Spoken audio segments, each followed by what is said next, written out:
form of material energy is there, containing all the material elements, the three modes of material nature, time, but it's all in a completely inactive state.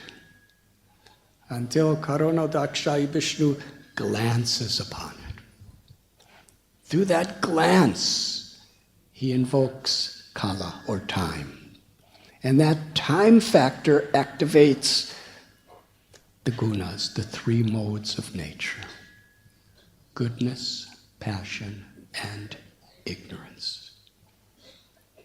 And when they begin to interact with one another, all the varieties of creation are awakened and expanded. So the three modes of material nature is the basis of existence within this material world.